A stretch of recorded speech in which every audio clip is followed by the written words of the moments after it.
The autumn morning air carried a crisp bite as Catherine walked through the gardens of their country home, her fingers trailing along the stone wall that had witnessed countless family moments. The children's laughter from yesterday still seemed to echo in the corridors, but today brought a different energy. William stood by the large oak tree where they had carved their initials years ago, his shoulders tense with the weight of responsibility that had suddenly fallen upon them. The phone call had come at dawn. His father's condition had taken an unexpected turn, and the doctors were calling the family together. Catherine watched her husband's face transform from peaceful sleep to the composed mask he wore during times of crisis. She had seen this look before, but never with such gravity. The monarchy was shifting, and with it their entire world would change forever. Their eldest son George appeared in the doorway, his school uniform slightly wrinkled, sensing the unusual tension in the house. At 15, he had grown perceptive about the unspoken weight his family carried. Charlotte and Louis followed behind him, their young faces filled with confusion as they noticed their parents' serious expressions and the hurried movements of the household staff. Catherine knelt down to Louis's level, smoothing his unruly hair with gentle fingers. "Daddy and I need to go see Grandpa Charles," she explained in the soft voice she reserved for difficult conversations. "Uncle Edward and Aunt Sophie will stay with you, and we'll call every evening before bedtime." Louis nodded solemnly, though at 11 years old, he couldn't fully grasp why his mother's eyes seemed to glisten with unshed tears. The security detail had already begun preparing for their departure. Catherine noticed how the usual casual atmosphere of their home had transformed into something more formal and urgent. Suitcases appeared in the hallway, packed with clothes suitable for whatever the coming days might bring. She touched the small locket at her throat, a gift from William on their wedding day, drawing strength from its familiar weight. William joined his family in the breakfast room, where they gathered around the familiar wooden table one last time before everything changed. The morning light streamed through the windows, illuminating Charlotte's concerned face as she asked quiet questions about when they would return. William reached across the table to squeeze his daughter's hand, promising they would stay in constant contact. The goodbye preparations felt different this time. Catherine found herself memorizing details she had never noticed before. The way the morning sun painted golden rectangles on the kitchen floor, the sound of the grandfather clock chiming in the hallway, the comfortable chaos of their family breakfast table. These moments of ordinary life suddenly felt precious beyond measure. As they prepared to leave for London, Catherine stood in their bedroom, looking at the photographs on her dressing table. Pictures of family holidays, quiet moments at home, and official portraits told the story of their life together. She selected a small framed photo of all 5 of them taken just last Christmas, their faces bright with laughter and love. This would travel with her, a reminder of what truly mattered. The children gathered in the front hall, their usual morning energy subdued by the gravity of the situation. Catherine hugged each one tightly, breathing in their familiar scents and whispering words of love and reassurance. George stood tall, trying to be brave for his younger siblings while Charlotte clung a little longer to her mother's embrace. Louis asked if they could call him that very night, and Catherine promised they would. William shook hands formally with his son George, then pulled him into a fierce embrace. The gesture spoke volumes about the man behind the future king, the father who loved his children above all else. Charlotte received a gentle kiss on her forehead, and Louis got the special bear hug that always made him giggle. But today, even Louis seemed to understand that this goodbye carried more weight than usual. As their car pulled away from the house, Catherine turned back to see 3 small figures waving from the front steps, their guardians standing protectively beside them. The image burned itself into her memory, her children growing smaller in the distance as duty called their parents away. She reached for William's hand, finding comfort in his steady grip as they drove toward an uncertain future. The countryside rolled past their windows, familiar landmarks that had always meant home and safety. Today, they felt like waypoints on a journey toward responsibility that would reshape their entire existence. Catherine watched William's profile as he stared out at the passing landscape, knowing he was preparing himself mentally for whatever they might face in the coming hours and days. Neither of them spoke much during the drive, but their joined hands communicated everything that words could not express. They were facing this together, as they had faced every challenge in their marriage. The goodbye to their children was just the beginning of many farewells they would need to make to their old life, as the weight of the crown drew ever closer. The hospital corridors seemed endless as William and Catherine made their way toward the private wing where his father rested. The antiseptic smell and hushed voices created an atmosphere of controlled urgency that both of them recognized from difficult times in the past.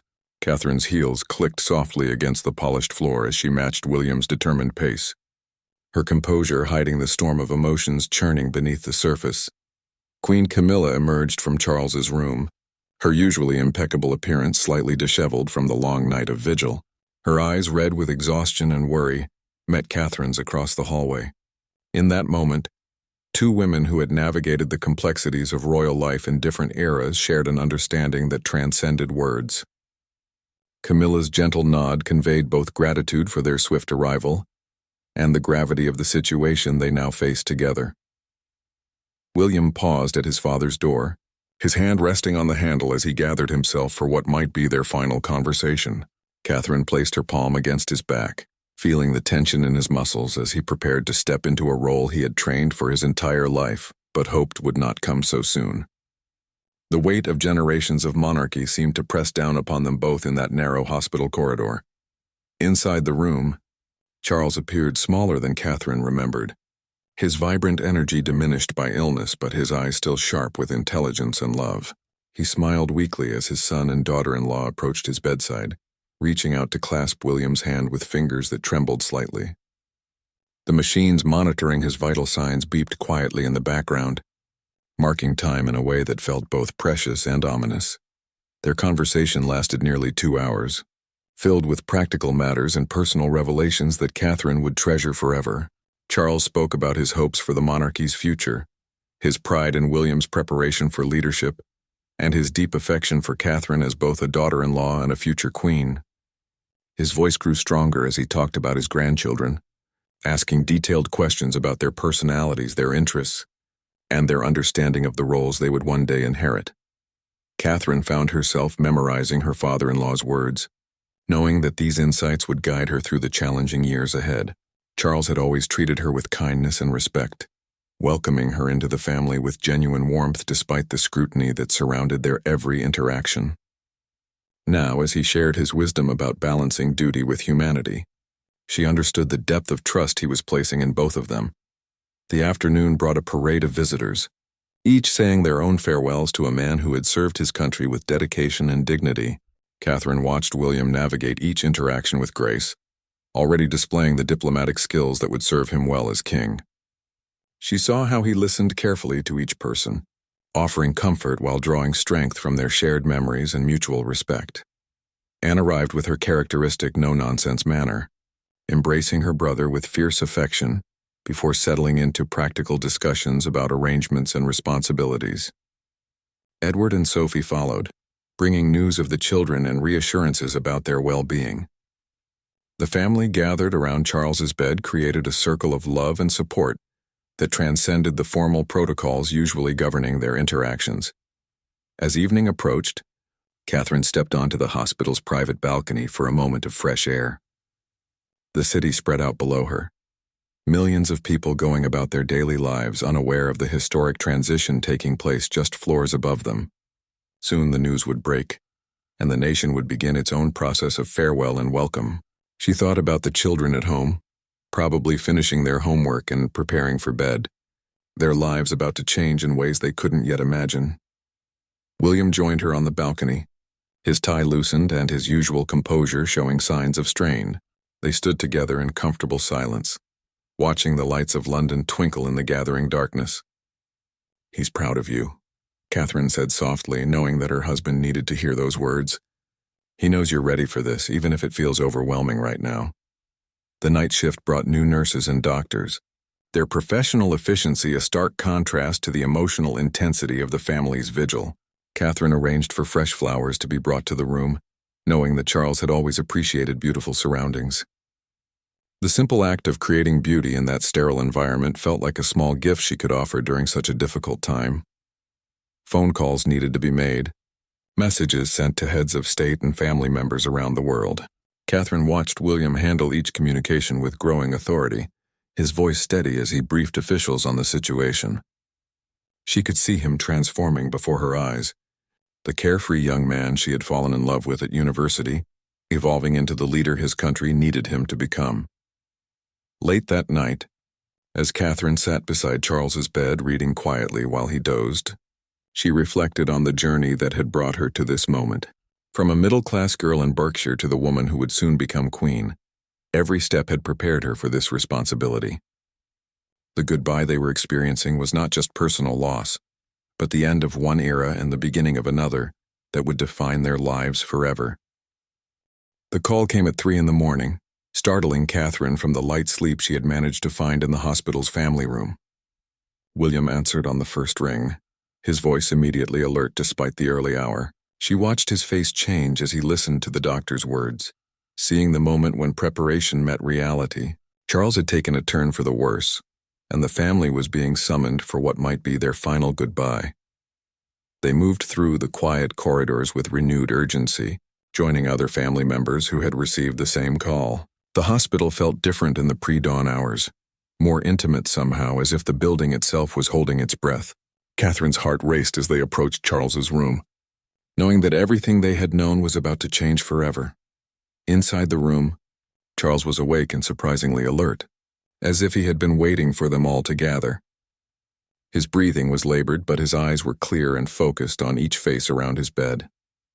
He spoke slowly but deliberately, using his remaining strength to share final words with each person who had meant something to him. When he looked at Catherine, his smile conveyed a lifetime of appreciation and trust. "Take care of him," Charles whispered to Catherine, his voice barely audible, but his meaning crystal clear. She squeezed his hand gently, promising with her eyes what her voice couldn't express. William knelt beside his father's bed, their conversation a mixture of personal affection and weighty responsibility. The passing of the crown was happening not in a grand ceremony, but in this quiet room filled with love and sorrow. The morning light began to filter through the hospital windows as Charles's breathing became more peaceful. The family surrounded him, their presence a final gift of comfort and connection. Catherine found herself thinking about the children, wondering if they could somehow sense the magnitude of what was happening. Soon they would need to explain that Grandpa Charles was gone and that their daddy had become the king. At 7:30 that morning, Charles drew his last breath surrounded by the people he loved most. The silence that followed was profound, broken only by the soft sounds of grief and the gentle beeping of machines that would soon be turned off. Catherine felt the weight of history settling around them like a heavy cloak, transforming them all in an instant from family members to historical figures. William stood slowly, his transformation visible to everyone in the room. He was no longer the Prince of Wales, but King William IV, and the responsibility showed in every line of his body. Catherine rose beside him, now the queen consort, feeling the strange disconnect between her grief and her new role. The protocols they had studied and prepared for began to take effect, even as their hearts were breaking. The official announcements needed to be made, but first, they had to tell their children. The drive back to their country home felt surreal, as if they were traveling between two different worlds. Catherine stared out the window at the familiar countryside, knowing that nothing would ever look quite the same again. Every landmark, every village, every person they passed was now part of their kingdom, their responsibility. The children were waiting in the morning room, their faces solemn as they sensed the gravity in their parents' expressions. George stood as they entered, his young shoulders already bearing the weight of understanding. Charlotte and Louis remained seated, their eyes wide with questions they weren't sure they wanted answered.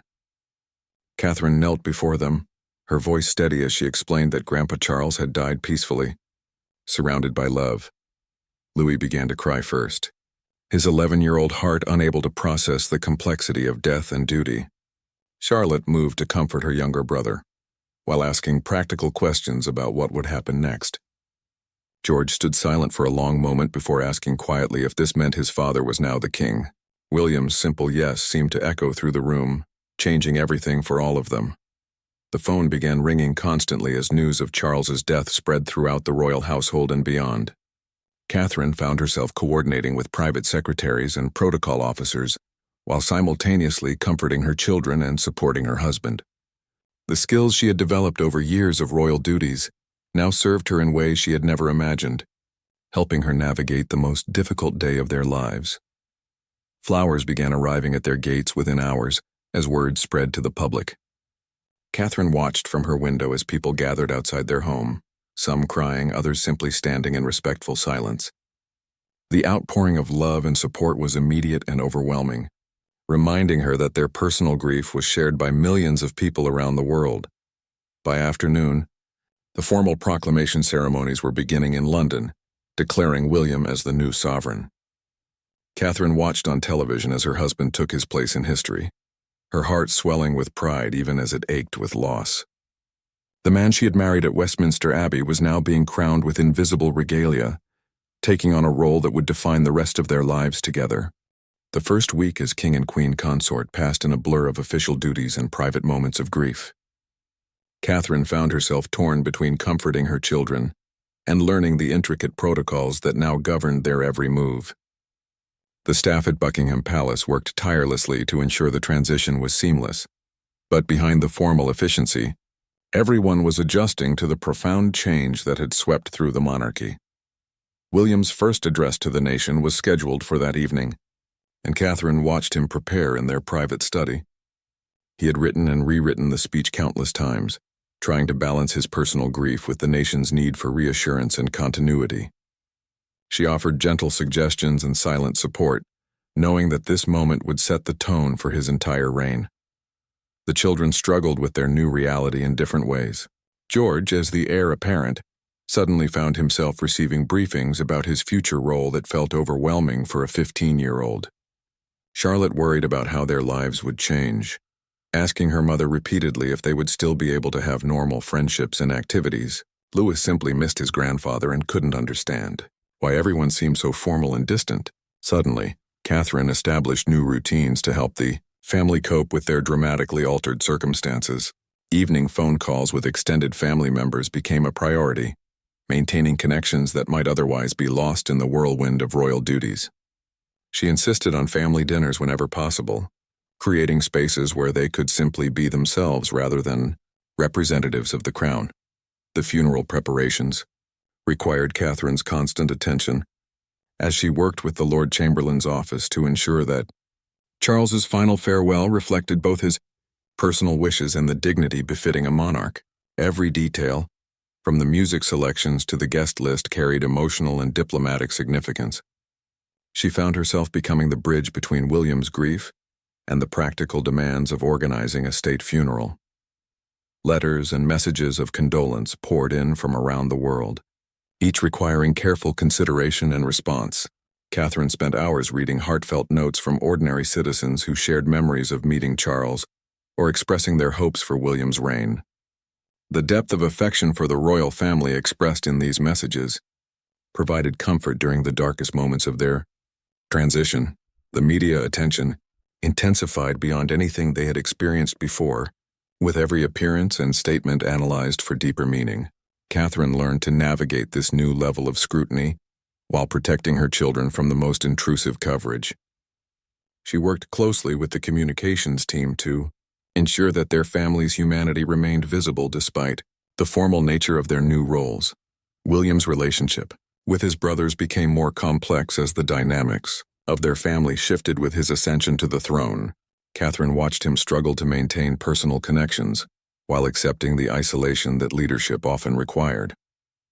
She encouraged him to schedule regular private meetings with family members, understanding that these relationships would need intentional nurturing to survive the pressures of kingship. The weight of constitutional responsibility began to show in William's demeanor as he met with prime ministers, religious leaders, and heads of state. Catherine observed her husband absorbing information and making decisions that would affect millions of lives, his natural thoughtfulness serving him well in these crucial early interactions. She provided a steady presence beside him, offering perspective and emotional support when the burden felt overwhelming. Their first joint official engagement as king and queen consort took them to a children's hospital, a choice that reflected their commitment to continuing Charles's legacy of service while establishing their own priorities. Catherine watched William interact with young patients and their families, seeing how his natural warmth and genuine concern made him an effective and beloved sovereign. The planning for the coronation began immediately, though it would be months before the ceremony could take place. Catherine found herself working with historians and tradition experts to understand the ancient rituals, while considering how to make the ceremony relevant for modern Britain. The balance between honoring the past and embracing the future became a constant theme in their decision-making. Sleep became elusive as both William and Catherine processed the magnitude of their new responsibilities. Late-night conversations in their bedroom became precious opportunities to share fears and hopes away from the constant observation of staff and security. Catherine found herself becoming not just a wife and mother, but a counselor and confidant to a man carrying the weight of a kingdom. The international response to William's accession was overwhelmingly positive, with world leaders expressing confidence in his leadership and offering support during the transition. Catherine participated in video calls with foreign dignitaries, her diplomatic skills and genuine warmth helping to strengthen relationships that would be crucial for Britain's future. These interactions reminded her that their personal tragedy had global implications, making their grief a shared experience with people around the world. The day of Charles's funeral dawned gray and solemn, with London preparing to bid farewell to a monarch who had served his country with quiet dignity and unwavering dedication. Catherine woke before dawn, her mind immediately turning to the thousands of details that would need perfect execution for the ceremony to honor both Charles's memory and the institution he had represented. The weight of the day pressed upon her shoulders as she prepared to support her family through their most public moment of grief. William stood before the mirror in their private quarters, adjusting his ceremonial uniform with hands that trembled slightly despite his outward composure. Catherine approached him quietly, straightening his medals with the gentle touch that had comforted him through 15 years of marriage.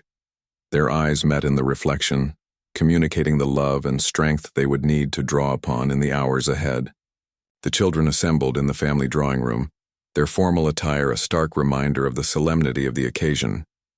George wore his military-style uniform with dignity beyond his years, while Charlotte and Louis were dressed in appropriately subdued colors that reflected the mourning protocol. Catherine gathered them close, reminding them that their grandfather would want them to be brave, and that their presence would comfort the many people who had loved him. The journey to Westminster Abbey was both familiar and surreal as they traveled, the same route William and Catherine had taken on their wedding day 14 years earlier. Today, instead of celebration, the streets were lined with mourners who had come to pay their respects to a king who had touched their lives in countless ways. Catherine watched the faces in the crowd, seeing genuine grief and affection that spoke to Charles's connection with his people. Inside the Abbey, the gathering represented decades of diplomatic relationships and personal friendships that Charles had cultivated throughout his reign. Catherine found herself greeting heads of state and royal family members from around the world, each interaction requiring the perfect balance of personal warmth and formal protocol. These conversations, though brief, reinforced the global significance of the day and the international respect Charles had earned. The service itself was a masterpiece of tradition and personal touches that reflected Charles's interests and values. Catherine listened to the readings and hymns he had chosen, hearing his voice in every word and understanding how carefully he had planned this final expression of his beliefs and hopes. The music filled the ancient space with beauty that transcended grief, creating moments of peace within the overwhelming emotion of the day.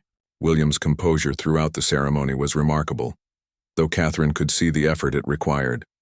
When he delivered the final blessing over his father's coffin, his voice carried the authority of a king and the love of a devoted son.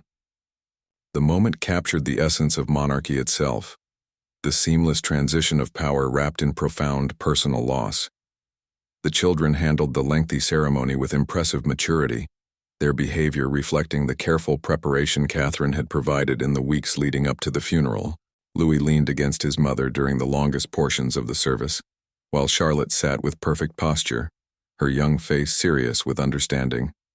George stood when required to pay his respects, already showing the bearing of a future king. Following the Abbey service, the procession to Windsor Castle provided an opportunity for the public to participate in the farewell. Catherine watched from the carriage window as thousands of people lined the route, many throwing flowers and calling out messages of love and support. The outpouring of affection was both overwhelming and comforting, demonstrating the deep connection between the royal family and the people they served. The private burial service at Windsor was smaller and more intimate, allowing the family to express their grief more freely. Catherine found herself thinking about all the conversations she had shared with Charles over the years, his wisdom and kindness that had helped shape her understanding of royal duty. His influence would continue to guide their decisions long after this difficult day had passed. The reception following the burial brought together extended family members and close friends who had known Charles personally, rather than officially. Catherine moved through the gathering, ensuring that elderly relatives were comfortable and that the children had opportunities to connect with cousins and family friends. These interactions provided healing moments of normalcy within the formal structure of the day. As evening approached, the immediate family gathered in the private apartments at Windsor Castle for a quiet dinner together. The contrast between the public grandeur of the day and this intimate family meal highlighted the dual nature of their existence, public figures carrying private grief. Catherine looked around the table at the faces of the people she loved most, seeing how the day had changed them all in subtle but permanent ways. William's first act as king following the funeral was to spend private time with each of his children, ensuring that they understood their roles in the family's new dynamic, while reassuring them of his unchanged love and support. Catherine watched these conversations with deep appreciation for her husband's instinctive understanding of what his children needed during this transition. The international media coverage of the funeral was extensive and largely positive, with commentators noting the dignity and grace with which the royal family had conducted themselves during such a difficult period. Catherine read some of the coverage, finding comfort in the recognition that Charles's legacy would continue through the values and example he had provided to his successor. The weeks following the funeral brought a different kind of challenge, as the initial sympathy and support from the public began to evolve into expectations for William's leadership as the new king. Catherine found herself navigating uncharted territory as she established her role as queen consort, while maintaining her identity as a mother and wife. The delicate balance between duty and family became more complex as every decision carried the weight of precedent and public scrutiny. Their first major test came with the annual Commonwealth Day service, an event that would demonstrate William's commitment to the international relationships that had been so important to his father. Catherine worked closely with the Foreign Office to understand the nuances of each Commonwealth nation's relationship with Britain, preparing for interactions that could influence diplomatic ties for years to come. Her natural warmth and genuine interest in different cultures served her well in these preparations. The children's education required significant adjustments, as their new status brought both opportunities and restrictions. George, as the heir apparent, needed additional tutoring in constitutional law and international relations, subjects that felt overwhelming for a teenager still processing his grandfather's death. Catherine advocated for a gradual introduction of these responsibilities, understanding that her son needed time to mature before fully embracing his destiny. Charlotte struggled with the increased security measures that now governed her daily life, missing the relative freedom she had enjoyed before her father became king. Catherine spent hours reassuring her daughter that their family's love remained unchanged, despite the formal protocols that now surrounded them. She arranged for Charlotte to continue her favorite activities whenever possible, creating pockets of normalcy within their transformed existence. Louis, at 11, adapted to the changes with surprising resilience, though he occasionally asked innocent questions that revealed his confusion about why their lives had become so different. Catherine treasured these moments of childlike honesty, using them as opportunities to explain the concept of service and duty in terms that made sense to a young boy who just wanted his family to be happy. William's relationship with Parliament required careful cultivation as he established his constitutional role as monarch. Catherine often accompanied him to private meetings with political leaders, her presence providing a humanizing element to discussions about policy and governance. She learned to read the subtle dynamics of these interactions, offering perspective that helped William navigate the complex relationships between the crown and elected government. The media attention continued to intensify, with every public appearance analyzed for signs of how the new reign would differ from Charles's approach. Catherine developed a thick skin regarding criticism, while remaining sensitive to feedback that could help her serve more effectively. She worked with experienced courtiers to refine her public speaking skills and deepen her understanding of the issues that mattered most to the British people. Their marriage faced new pressures as the demands of kingship left less time for the private moments that had always sustained their relationship. Catherine made deliberate efforts to protect their connection, scheduling regular private dinners and ensuring that they had opportunities to discuss their hopes and concerns, away from the constant presence of staff and advisors. These conversations became lifelines that kept them grounded in their love for each other. The planning for William's coronation accelerated as the date approached, with Catherine playing a central role in balancing tradition with their desire to make the ceremony relevant for contemporary Britain. She studied footage of previous coronations while consulting with religious leaders about ways to incorporate themes of service and inclusivity that reflected their values. The weight of planning such a historic event while grieving her father-in-law felt overwhelming at times. International visitors began arriving for state dinners and official meetings, each visit requiring meticulous preparation and flawless execution.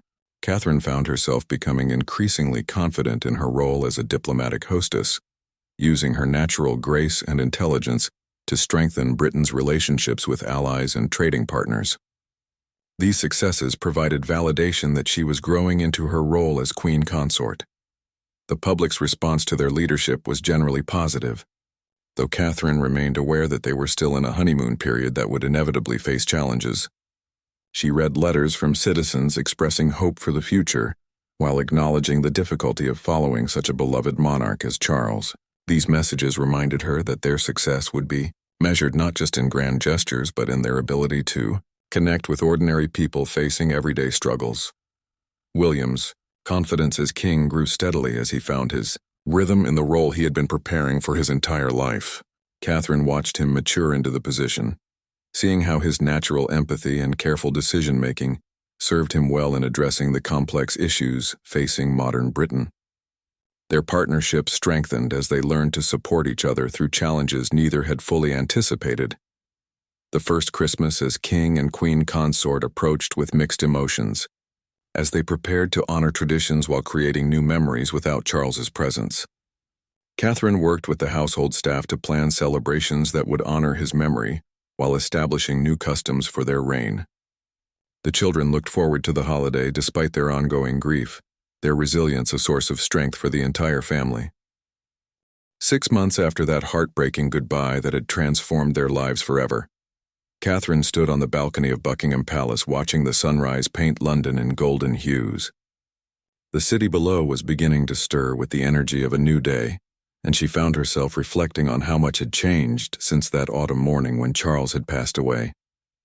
The grief remained, but it had evolved into something more manageable, woven into the fabric of their daily existence rather than overwhelming it. William emerged from their private study, where he had been reviewing briefing papers for the day's appointments. The weight of kingship had settled upon him like a comfortable garment, though Catherine could still see moments when the responsibility felt overwhelming. Their partnership had deepened through the trials of the past months, their love tested and strengthened by the unique pressures they faced together. She reached for his hand, finding comfort in the familiar gesture that had sustained them through their most difficult days. The children had adapted to their new reality with remarkable resilience, though each had found their own way of processing the changes. George had grown into his role as heir apparent with surprising maturity, his conversations with his father about future responsibilities becoming more sophisticated and thoughtful. Charlotte had found her voice as a young advocate for causes she cared about, using her platform to support charities focused on children's education. Louis, ever the youngest, had maintained his cheerful optimism while developing a deeper understanding of what it meant to serve others. Their first major international tour as king and queen consort was scheduled for the following month, a journey that would take them to several Commonwealth nations, where they would represent Britain's commitment to its global partnerships. Catherine had spent weeks preparing for the cultural nuances and diplomatic protocols required for each stop, while also planning special activities that would allow her to connect with young people and families. The tour would be their most visible demonstration of how they intended to honor Charles's legacy, while establishing their own approach to royal duty. The coronation was now just weeks away, and the final preparations were consuming most of their time and energy. Catherine had worked tirelessly to ensure that the ceremony would reflect both the ancient traditions of the monarchy and their vision for a more inclusive and relevant royal family. The guest list included representatives from every Commonwealth nation, religious leaders from multiple faiths, and ordinary citizens who had made extraordinary contributions to their communities. Letters continued to arrive daily from people around the world sharing their hopes for the new reign and their memories of Charles. Catherine made time to read as many as possible, finding inspiration in the stories of service and dedication that people shared. These messages reminded her that their role was not just ceremonial but deeply personal to millions of people who looked to the royal family for stability and inspiration during uncertain times. The anniversary of Charles's death approached with mixed emotions as the family prepared to mark both their personal loss and the first year of William's reign. They had planned a private service at Windsor Castle, followed by a public ceremony that would allow the nation to honor Charles's memory while celebrating the continuity of the monarchy. Catherine had worked with religious leaders to create a service that would be both solemn and hopeful, acknowledging grief while looking toward the future. William's confidence as king had grown steadily throughout the year, his natural diplomacy and genuine concern for his subjects, making him increasingly popular with both the public and international leaders. Catherine watched him navigate complex political situations with wisdom beyond his years, always mindful of his constitutional role, while finding ways to advocate for the causes that mattered most to him. Their shared commitment to environmental protection and social justice had become defining themes of their reign. The transformation of their family life had been profound, but Catherine was proud of how they had maintained their core values while adapting to their new circumstances. Evening dinners remained sacred family time, protected from official duties whenever possible. Bedtime stories continued for Louis, though now they often included tales of kings and queens who had served their people with courage and compassion. These moments of normalcy provided the foundation that allowed them to fulfill their public duties with authenticity and grace. As Catherine prepared for another day of royal engagements, she thought about the woman she had become through this journey of loss and transformation. The shy university student who had fallen in love with a prince had evolved into a confident queen consort who understood the power of her position to make a positive difference in the world. The goodbye that had stirred the nation had been painful beyond words, but it had also revealed the strength and love that would carry them forward.